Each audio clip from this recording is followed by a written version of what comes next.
Bismillah walhamdulillah wassalatu wassalamu ala rasulillah wa ala alihi wa sahbihi wa man wala. Ashhadu an la ilaha illallah wahdahu la sharika lah wa ashhadu anna Muhammadan abduhu wa rasuluh sallallahu alaihi wa ala alihi wa sallama, amma ba'du. Kita melangsungkan kajian kita terhadap tafsir As-Sa'di rahimahullah, dan insyaallah di malam-malam Id kita akan membaca tafsir insyaallah, barakallahu fikum, sampai kemudian terakhir malam Id, barakallahu fikum. Qala Allah azza wa jalla fi kitabih dalam surat Ghafir ayat 40 dan seterusnya. Hakadha. Nah. Qala Allah azza wa jalla fi kitabih Man amila sayyi'atan fala yujza illa mithlaha wa man amila salihan min dhakarin aw untha wa huwa mu'minun fa ulaika yadkhuluna al-jannata yurzaquna fiha bighairi hisab. Wa ya qaumi ما لي أدعوكم إلى النجاة وتدعونني إلى النار تدعونني لأكفر بالله وأشرك به ما ليس لي به علم وأن أدعوكم إلى العزيز الغفار لا جرم أنما تدعونني إليه ليس له دعوة في الدنيا ولا في الآخرة وأن مردنا إلى الله وأن المسرفين هم أصحاب النار فستذكرون ما أقول لكم وأفوض أمري إلى الله إن الله بصير بالعباد. فوقاه الله سيئات ما مكروا وحاق بآل فرعون سوء العذاب. Kata Allah Azza wa Jalla, barang siapa yang melakukan amalan yang jelek, maka tidak akan diberikan ganjaran kecuali sepertinya. Dan barang siapa yang melakukan amal saleh dari kaum laki-laki atau dari golongan wanita, dan dia dalam keadaan mukmin beriman kepada Allah Subhanahu wa ta'ala, maka merekalah yang akan masuk ke dalam surga dan diberikan rezeki padanya dengan tanpa batas. Wahai kaumku, ada apa denganku? Aku mengajak kalian kepada keselamatan dan kalian mengajakku kepada neraka. Kalian menyeruku agar aku kufur kepada Allah Azza wa Jalla, dan aku menyekutukan Allah Subhanahu wa ta'ala apa yang aku tidak memiliki ilmu tentangnya. Dan aku mengajak kalian kepada Allah yang maha perkasa lagi maha pengampun. Tiada dosa atas apa yang kalian serukan kepadaku, annama tad'unani ilai. Laisa lahu da'watun, tidak ada imbalan di dunia dan juga di akhirat. dan tempat kembali kita kepada Allah Azza wa Jalla, dan orang-orang yang melampaui batas, mereka berada di dalam neraka. Kalian benar-benar akan mengetahui apa yang aku katakan kepada kalian. Aku serahkan urusanku kepada Allah. Sesungguhnya Allah Azza wa Jalla Maha melihat terhadap semua hambanya. Lalu kemudian Allah Azza wa Jalla menjaganya, melindunginya dari segala kejelekan-kejelekan yang mereka lakukan tipu daya padanya, dan menimpa keluarga Fir'aun kejelekan azab. Makar-makar mereka kembali kepada diri-diri mereka. Kita lihat tafsirnya, kata Imam As-Sa'di rahimahullahu ta'ala, Man amila sayyi'atan min syirkin aw fusukin aw isyan fala yujza illa mithlaha ay la yujaza illa bima yasu'uhu wa yuhzinuhu biqadari isaatihi wa ma tastahiquhu li'anna jazaa'a as-sayyi'ati as-su'. Kata Imam As-Sa'di rahimahullah, barang siapa yang melakukan kejelekan, apakah bentuknya kesyirikan atau kefasikan atau perbuatan dosa, maka tidaklah akan diberikan imbalan kecuali sepertinya. Tidak diberikan ganjaran kecuali apa yang akan menjadikan dia jelek,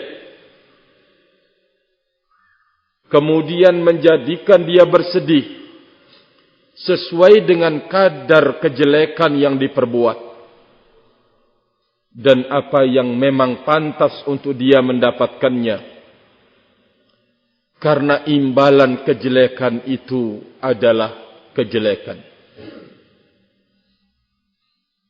Kata beliau rahimahullah, wa man amila salihan min dzakarin aw untha min a'malil qulubi wal jawarihi wa aqwalil lisan wa huwa mu'minun fa ulaika yadkhulunal jannata yurzaquna fiha bighairi hisab.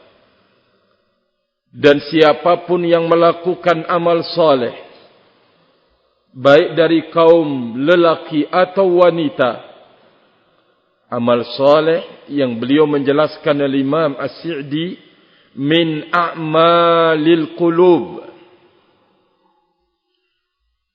amalan-amalan hati, dan ini sesuatu yang harus selalu kita kontrol. Amalan qulub, barakallahu fikum. Bolehlah amalan lahiriah kita selalu berbenah untuk sesuai dengan tuntunan Nabi alaihi salatu wassalam. Mungkin di sana ada orang yang bisa melihat kita sehingga muncul rasa malu. Mungkin di sana ada orang yang mengetahui kita, muncul rasa kekhawatiran.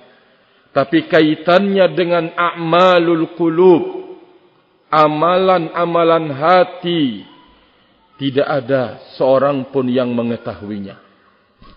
Engkau takut, orang tidak tahu kalau engkau itu takut kepada Allah. Kedua, kadar ketakutan engkau kepada Allah, tidak ada yang tahu, barakallahu fikum. Engkau ikhlas, tidak ada yang tahu kalau engkau itu adalah ikhlas. Kadar keikhlasan engkau, tidak ada seorang pun yang tahu. Semuanya Allah Azza wa Jalla Maha mengetahui. Nah, dasar penilaian jawarih, anggota lahiriah badan kita itu adalah apa yang terdapat di dalam amalan-amalan hati.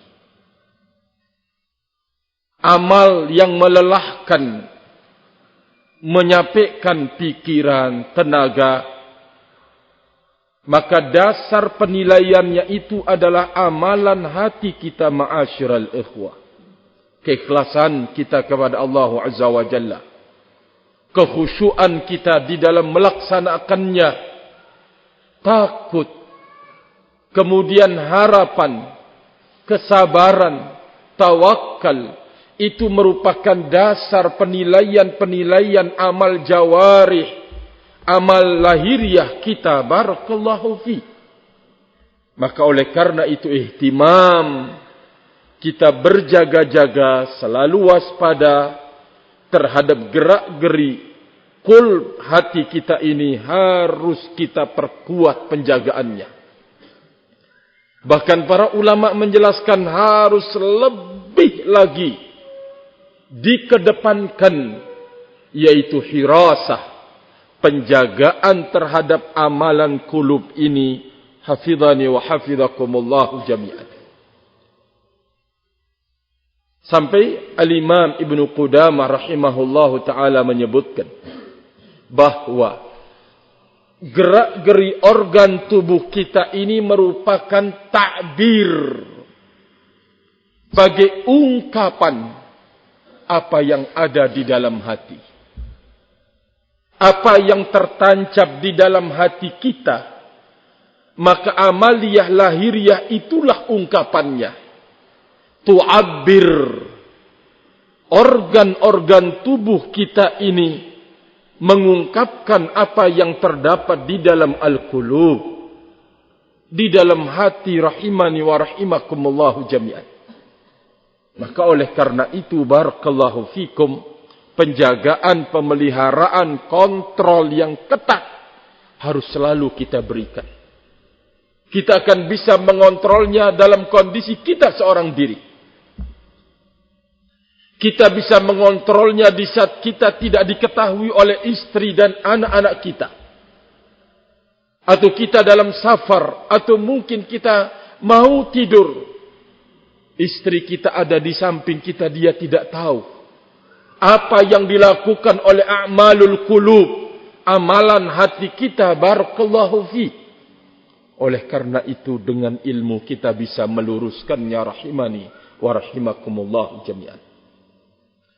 Maka oleh karena itu, Al-Imam Ibnul Qayyim rahimahullahu ta'ala, di saat menyebutkan kekuatan seseorang itu, ada pada dua perkara, yaitu quwwatun ilmiyatun nadhariyatun wa quwwatun iradiyatun amaliyah. Dua kekuatan ini tidak akan pernah seseorang menjadi sempurna, menjadi orang berbahagia, kecuali di saat dia menghimpun dua kekuatan ini. Beliau memberikan catatan yang sangat penting terkait dengan quwwatun ilmiyah, kekuatan ilmu tidak akan bisa diperoleh oleh seseorang kecuali apabila dia menghimpun pada dirinya 5 hal, 5 perkara. Yang pertama, kata beliau, bima'rifati fatirihi wa bari'ihi wa asma'ihi wa sifatihi. Dia berilmu tentang Allah Azza wa Jalla. Yang kedua, yaitu at-tariq allati tuwassiluhu ilaih. Dia mengilmui jalan yang akan menyampaikan dia kepada Allah Azza wa Jalla. Dia genggam dalam ilmunya, dia pelajari, dia kaji, dia perdalam semua jalan yang akan menyampaikan dia kepada Allah. Dia ketahui. Barakallahu fikum. Sebagaimana dia mengetahui tentang jalan yang akan menyampaikan kepada Allah. Ketiga, kata beliau, wa afatiha, dia harus berilmu tentang mara bahaya yang akan menghadang di perjalanan tersebut. Tidak hanya dia sadar bahwa ini adalah jalan yang akan menyampaikan kepada Allah Azza wa Jalla, tetapi dia tahu juga mara bahaya di perjalanan itu. Barakallahu fikum. Beliau menyebutkan ada 3 mara bahaya besar yang akan menodai, mengganggu, memutuskan, menyelesaikan, bahkan mengakhirkan perjalanan seseorang. Yang pertama adalah asyirku billah, kesyirikan kepada Allah Azza wa Jal. Wathani, kedua adalah kebid'ahan, dosa-dosa mengada-ngada dalam syariat. Dan yang ketiga adalah ma'asi, perbuatan-perbuatan dosa itu akan menjadi pembegal dalam perjalanan seseorang kepada Allah Azza wa Jalla, menodainya, mengotorinya, mengganggunya. Wal iyadu billah. Kalau sampai kemudian memutuskan perjalanannya dia kepada Allah Azza wa Jalla, musibah. Barakallahu fikum. Harus kita ketahui, kalau kita sudah miliki ini semua, tinggal dua hal yang harus kita punyai untuk melengkapi ilmu, kekuatan ilmu setelah kita berilmu tentang syariat. Karena kita tahu yang akan menyampaikan kita kepada Allah Azza wa Jalla, inilah dia pintu-pintu ketaatan, pintu-pintu kebajikan, amal-amal saleh. Dan di saat kita mengetahui bahwa 3 perkara ini yang akan mengganggu perjalanan dan yang akan mengakhirkan perjalanan kita menuju Allah Azza wa Jalla, tinggal 2 perkara ini yang sering terlupakan dan terlalaikan dalam ilmunya kita. Apa itu? Apa? Barakallahu fikum. Kata beliau rahimahullahu ta'ala rahmatan wasi'ah, wa nafsihi, dia harus berilmu tentang dirinya sendiri. Ini yang sering luput. Barakallahu fikum. Seseorang hafidul Quran atau hafid hadits Nabi alaihi salatu wassalam, terkadang kita tidak menyadari dan kurang tanggap terhadap diri kita sendiri. Terkadang kita lebih tanggap terhadap orang lain. Kita ngelihat, kita koreksi, kita ini, kita itu. Tetapi terhadap diri kita sendiri lemah. Rahimani wa rahimakumullahu jami'an. Kita tidak berpengetahuan banyak tentang diri kita sendiri.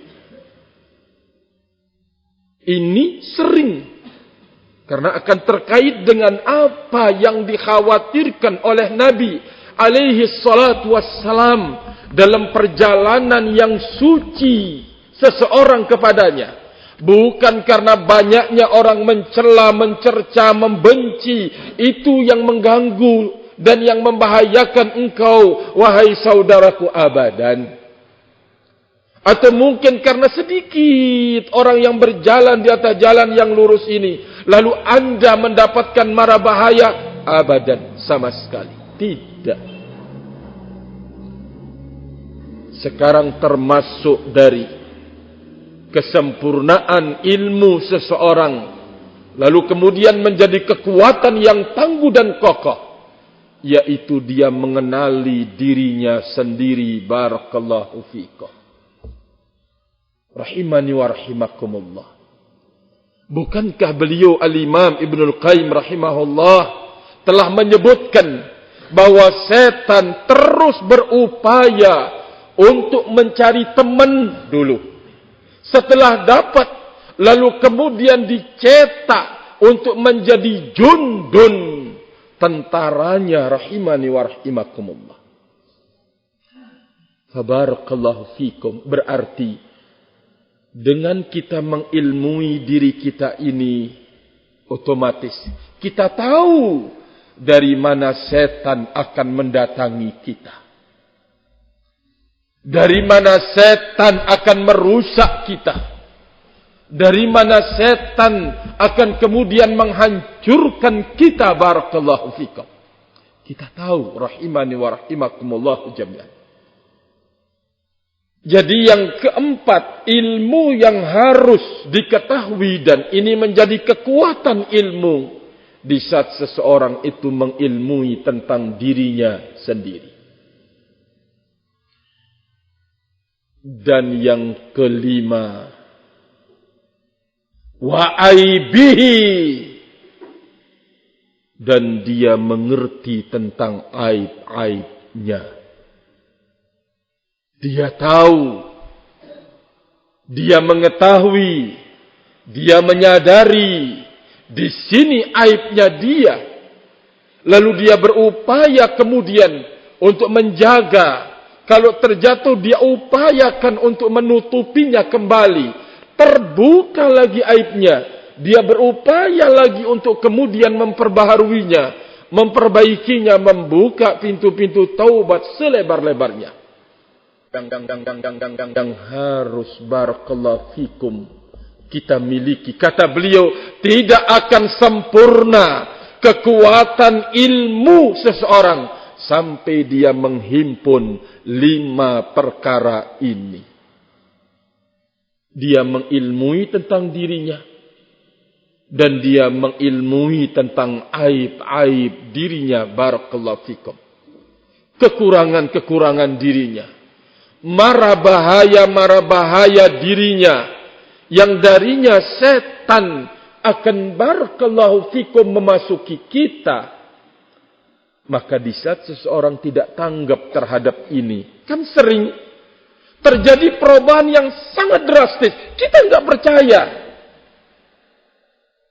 terhadap perubahan itu, barakallahu fikum. Sampai kemudian kita sudah tidak mempercayai terjadinya perubahan itu.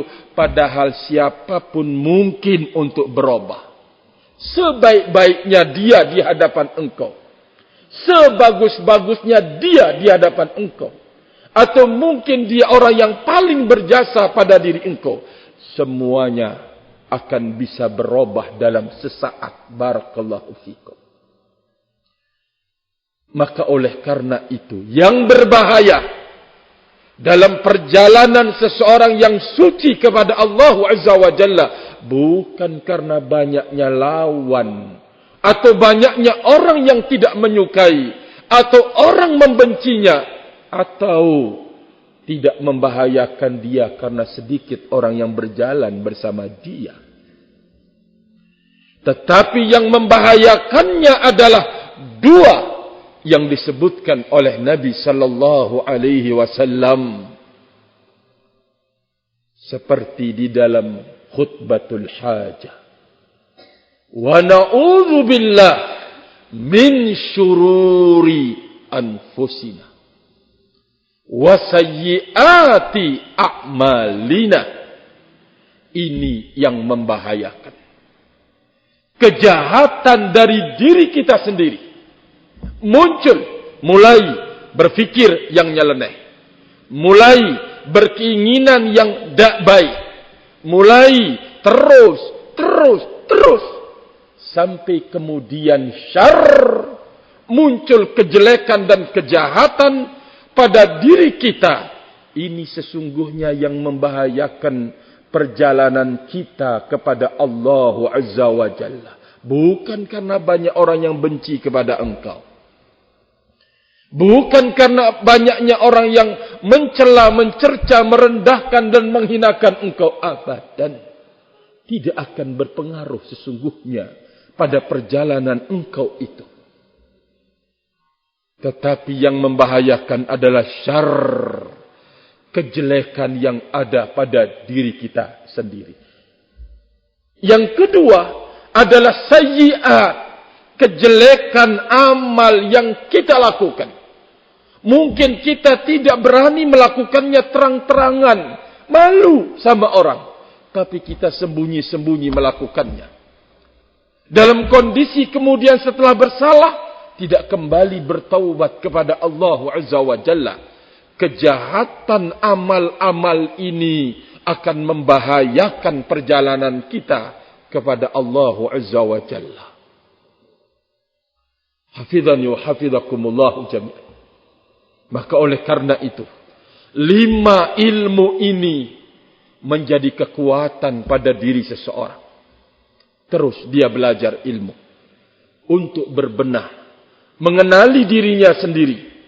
Kemudian dia bisa berbenah dengan ilmu itu, berharap di saat kemudian ujian turun, dia tahu tentang kelemahan dirinya. Dia tahu apa yang harus dilakukan, apa yang harus dia perbuat, apa yang harus dia segera untuk melakukannya. Karena mara bahaya di depannya, dia sadar. Barakallahu fikum. Itulah ilmu rahimani wa rahimakumullahu jami'an. Maka oleh karena itu, barakallahu fikum, udzakiru nafsi wa iyyakum, bahwa amalan al-qulub ini harus selalu mendapatkan kontrolan yang sangat ketat. Harapan kita di dalam hidup ini kemana kita gantungkan? Ya tullabul ilm. Belajar untuk mengarahkannya kepada Allah Azza wa Jalla. Apa yang kita saksikan di depan, taruhlah kedua orang tua kita mampu misalkan untuk membiayai kita belajar, untuk menggantungkan hidup kepada Allah Azza wa Jalla. Mungkin antum melihat ada kemampuan pondok pesantren untuk mewujudkan upaya-upaya besar dalam pendidikan. Ingat, gantungkan semuanya itu kepada Allah. Mereka bisa berupaya dan berusaha, tapi semua keputusan itu ada di tangan Allah Azza wa Jalla. Harapan untuk selalu kita gantungkan kepada Allah Azza wa Jalla. Semua yang terkait dengan diri kita, coba melatih untuk selalu terkait dengan Allah Azza wa Jalla. Kita berusaha menghafal ayat Al-Quran, keutamaan besar. Tapi ingat, jangan sekali-kali mengandalkan kemampuan yang ada pada diri kita. Jangan, barakallahu fikum. Tapi kita harus mencari bantuan dan pertolongan Allah di saat kita menghafal itu. Rahimani wa, minta ya Allah, bantu hambamu yang lemah ini. Minta kepada Allah Azza wa Jalla agar kita selalu dalam naungan Allah Subhanahu wa ta'ala. Maka belajar mulai sekarang yang tullabul ilm, untuk kemudian terus mengaitkan apa saja. Ketika kita mau berusaha, memang ini adalah sesuatu yang diperintahkan. Tapi ingat, dalam usaha ini dibutuhkan kesabaran. Kalau ternyata di perjalanan usaha belajar itu banyak hal-hal yang mengganggu dan menggoda, kita tampil menjadi orang yang sabar untuk menghadapinya. Usaha membutuhkan, barakallahu fikum, harapan. Gantungkan harapan kepada Allah Azza wa Jalla. Usaha membutuhkan tawakal, maka serahkan dia kepada Allah Azza wa Jalla. Engkau atau kita hanya disuruh untuk berusaha. Namun semua nilai dan hasil usaha kita, semuanya di tangan Allah Azza wa Jalla. Maka di saat kita belajar terus, belajar, ini artinya kita belajar berbenah di dalam hidup. Barakallahu fikum. Amalan-amalan qulub harus terus kita lakukan pembenahan. Kita koreksi kecintaan kita kepada seseorang. Karena apa cintanya? Karena dunia lemah. Karena dia berjasa sangat lemah. Karena dia adalah orang baik terhadap dirimu, lemah. Tetapi engkau harus membangun cintamu karena Allah Azza wa Jalla. Kalau suatu saat dan suatu ketika kita tidak pernah menginginkan terjadi kita yang salah atau kita yang keliru, Kita tidak pernah akan mencari teman kecuali kita kepingin bertaubat kepada Allah. Mencari teman yang membela dalam kesalahan, yang membela dalam kekeliruan, yang akan menjadi pelindung kita, tidak akan pernah kita lakukan. Atau kita tidak pernah akan terus mencintai dia. Barakallahu fikum. Kemarin kita cinta kepadanya karena Allah. Sekarang kita berpisah pula dengannya karena Allah subhanahu wa ta'ala. Jadi kita terus melakukan pembenahan terhadap amalan jawarih, amalan qulub, karena ini merupakan dasar penilaian dari Allah Azza wa Jalla. Innallaha la yanzuru ila ajsamikum wala ila suwarikum walakin yanzuru ila qulubikum wa a'malikum. Allah akan melihat kepada hati-hati kita dan amal-amal yang tentunya sesuai dengan tuntunan agama. Itu dasar penilaian rahimani wa rahimakumullah jami'an. Sekarang beliau menyebutkan, kalau seseorang lelaki sudah melakukan yang terbaik di dalam hidup, maka Allah Azza wa Jalla yu'tuna ajrahum bila had wala ad. Mereka akan diberikan ganjaran mereka dengan tanpa batas. Itulah dia karunia. Satu kejelekan dibalas dengan kejelekan yang serupa. Itulah keadilan. Kalau satu kebaikan dibalas dengan satu kebaikan, itulah keadilan. Tapi bila satu kebaikan dibalas dengan 10 kebaikan, itulah dia karunia Allah Azza wa Jalla. Adil jika Allah membalas satu dengan satu, dua dengan dua, tetapi Allah tidak lakukan demikian.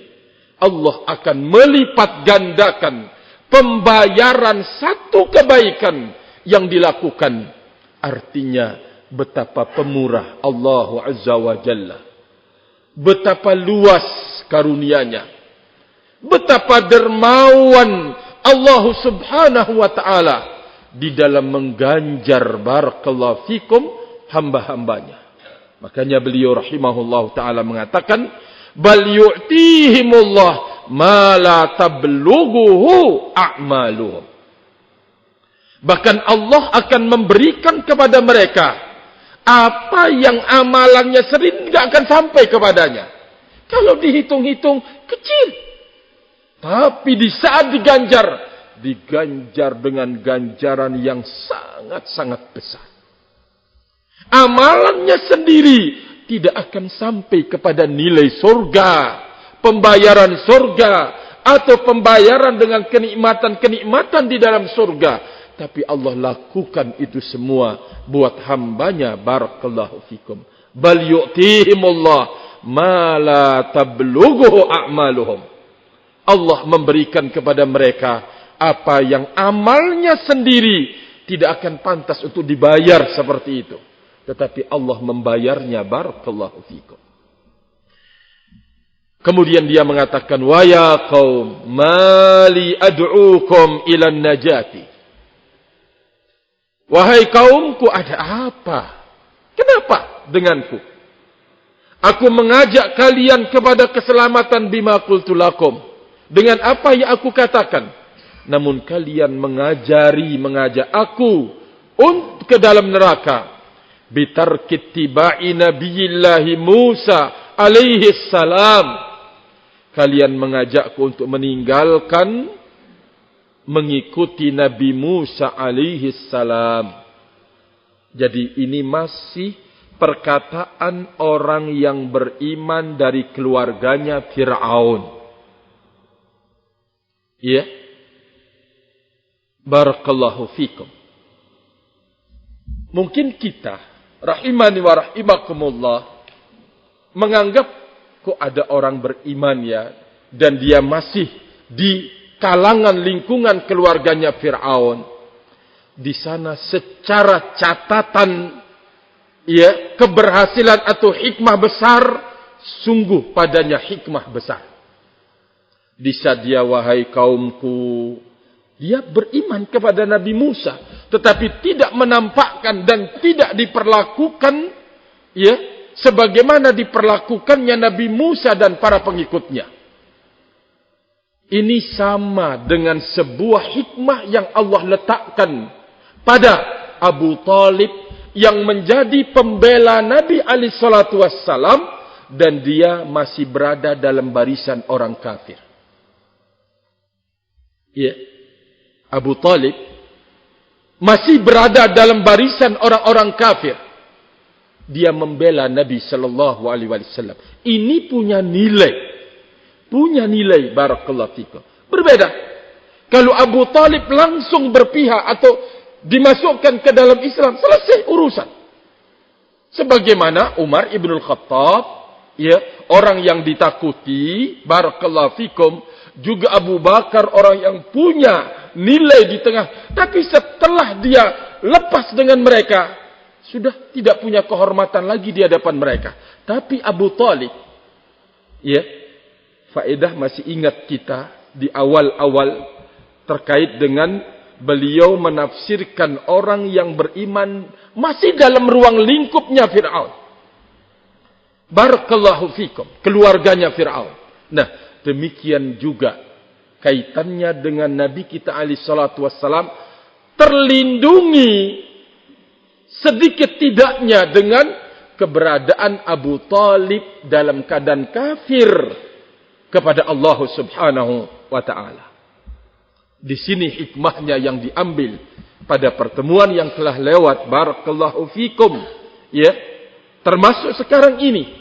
Nah, nanti di saat kemudian dia terus berupaya mengajak dari dalam istana, dalam kekerajaan, dalam kekeluargaan, mengajak beriman.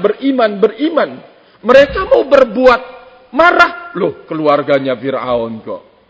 Iya, mau ini keluarganya Fir'aun. Mau menzalimi, enggak, keluarganya sendiri. Jadi ini termasuk hikmah, sebagaimana hikmah yang ada pada diri Abu Talib, tidak masuk ke dalam Islam, tetapi dia bisa memberikan penjagaan terhadap diri Nabi alaihi salatu wassalam. Di situ hikmahnya. Hafidhani wa hafidhakumullahu jami'an. Sehingga kalau sekiranya Abu Talib bergabung langsung, artinya beriman, selesai urusan, terus akan direndahkan, dihinakan. Tapi ketika dia, jadi mereka mau berbuat, memandang ke Abu Talib. Ketika mau menyuruh berhenti saja Nabi alaihi salatu wassalam untuk berdakwah melalui Abu Talib, ya, ayo beritahukan kepada dia, ya, mau apa sih, mau kedudukan, akan diberikan. Ya, yang penting berhenti Muhammad. Mau harta benda, kami akan siapkan. Mau wanita-wanita yang tercantik, mereka siapkan. Ya, oleh orang-orang, tapi lewat delegasi Abu Talib, barakallahu fikum. Rahimani wa rahimakumullah jami'an. Di sini hikmahnya, rahimani wa rahimakumullah. Tidak masuk Islamnya Abu Talib, ada keuntungan sedikit buat agama yang diemban oleh Nabi kita Muhammad sallallahu alaihi wa ala alihi wasallam. Kemudian beliau menyebutkan, "Tsumma fassara dzalika faqad." Lalu dia menjelaskan hal itu dengan perkataannya, "Tad'unani li akfura billah." Kalian mengajakku agar aku kufur kepada Allah dan aku menyekutukan dia dengan apa yang aku tidak punya ilmu tentangnya. Annahu yastahiqu ayyu'bada min dunillah. Kalian mengajakku untuk kemudian menyembah atau kepada selain Allah yang dia tidak berhak disembah. Ya. Wal qaul 'ala Allah bila ilmin min akbaridz dzunub wa akbahiha. berucap tentang Allah tanpa dasar ilmu, itu termasuk dari sebesar-besar dosa dan yang paling jelek. Wa ana ad'ukum ilal aziz alladhi lahul quwwatu kulluha wa ghairuhu laysa biyadihi minal amri syai'.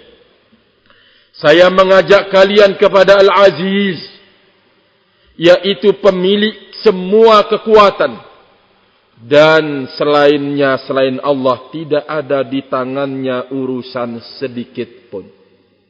Makanya Imam Ibnul Qayyim rahimahullahu ta'ala menyebutkan, termasuk dari taufik Allah Azza wa Jalla,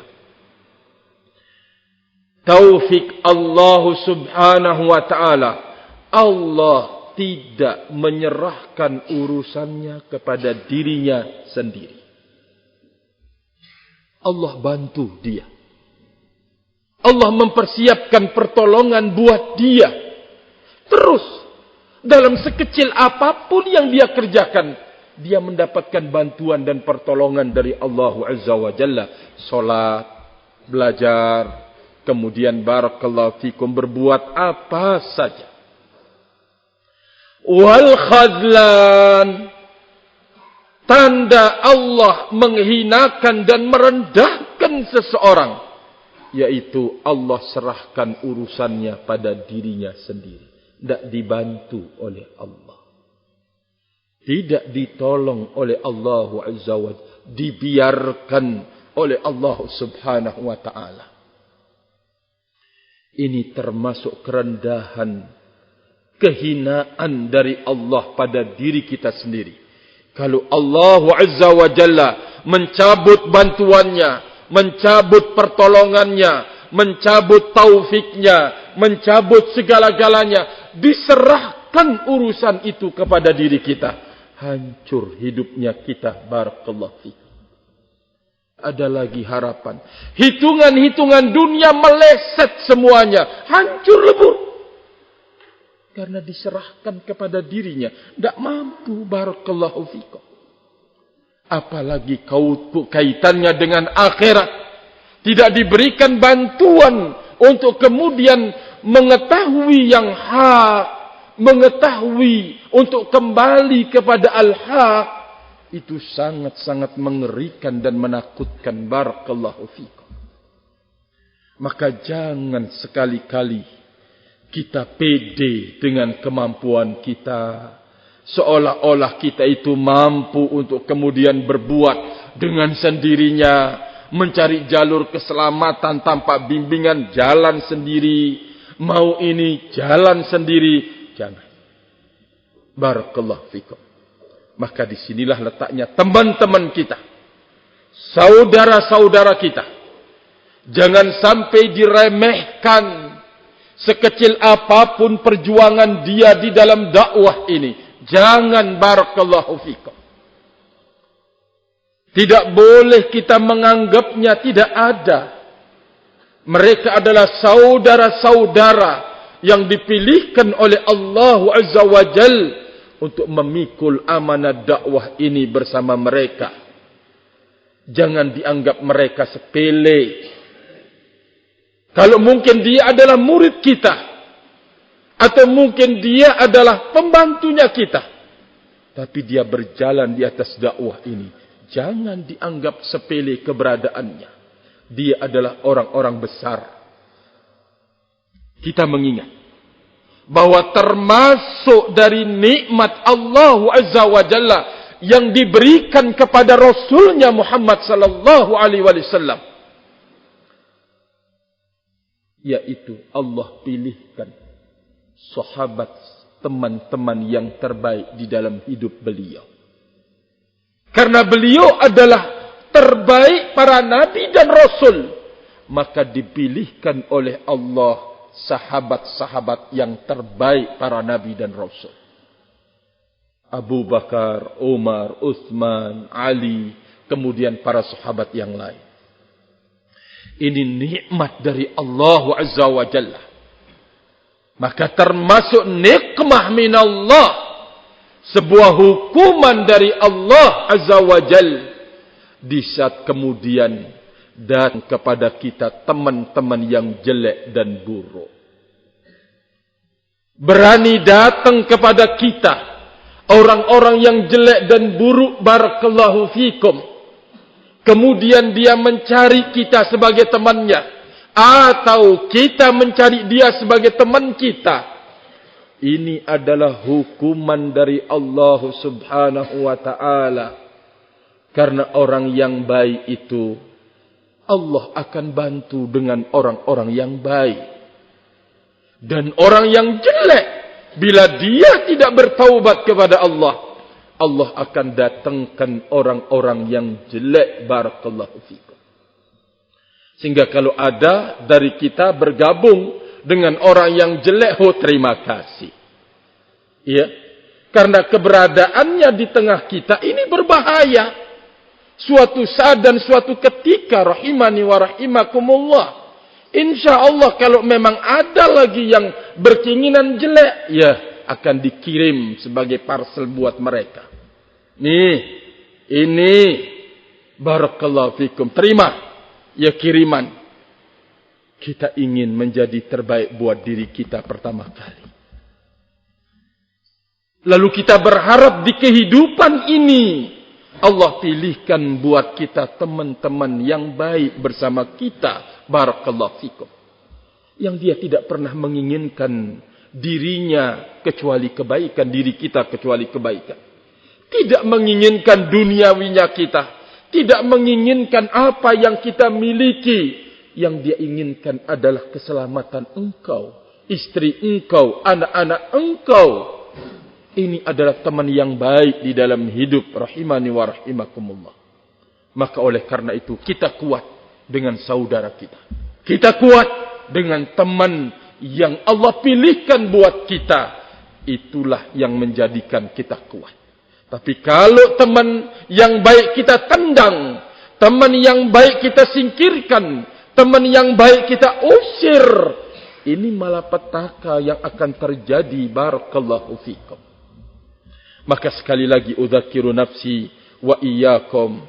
Mari kita bersama-sama untuk kemudian menjadi terbaik buat diri kita.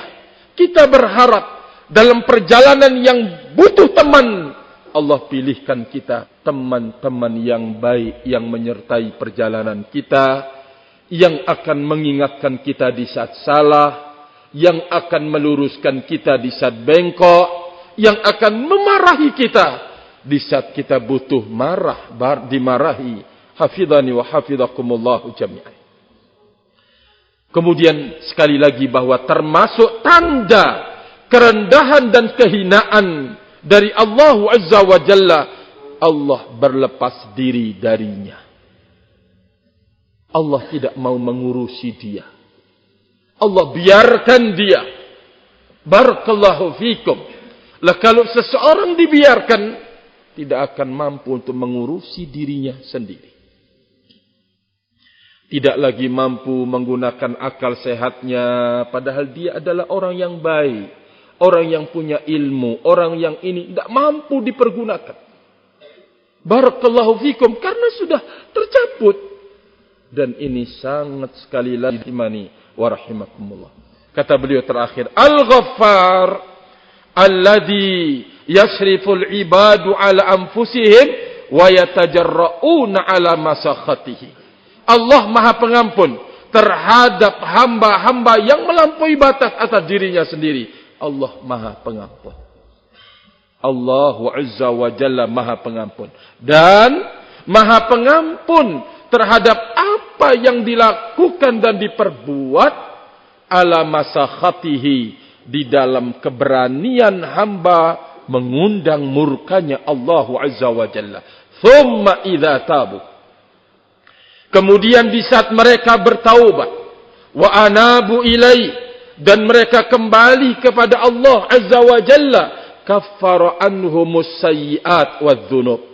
Allah akan hapuskan dari mereka kesalahan dan dosa-dosa, wa dafa'a mujibatiha, dan Allah Azza wa Jalla menolak, mencegah perkara yang akan menyebabkan dosa itu datang. Minal uqubat ad-dunyawiyah, Allah menolak darinya akibat-akibat yang akan terjadi dari dosa itu. Hukuman dunia dan hukuman akhirat. Allah bantu, barakallahu fikum. Makanya oleh karena itu jangan sekali-kali merendahkan dan menghinakan seseorang yang sudah bertaubat karena dosa yang sudah dilakukannya. Jangan. Barakallahu fikum.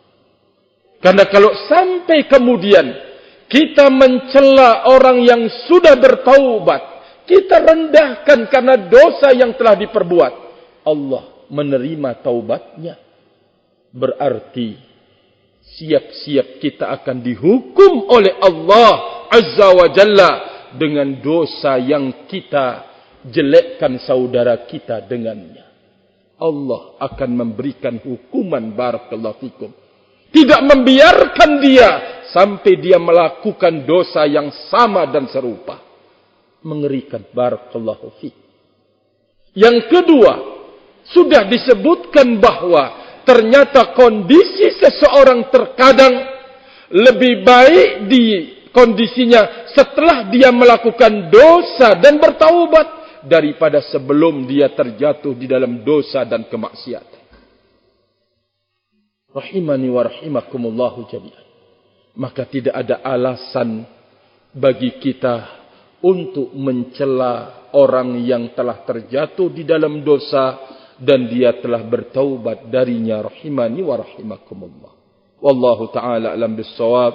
Wallahu ta'ala alam bis-shawab. Wa akhiru da'wana alhamdulillah. Subhanakallahumma wa bihamdika asyhadu an la ilaha illa anta astaghfiruka wa atubu ilaik. Tafaddalu, barakallahu fiik.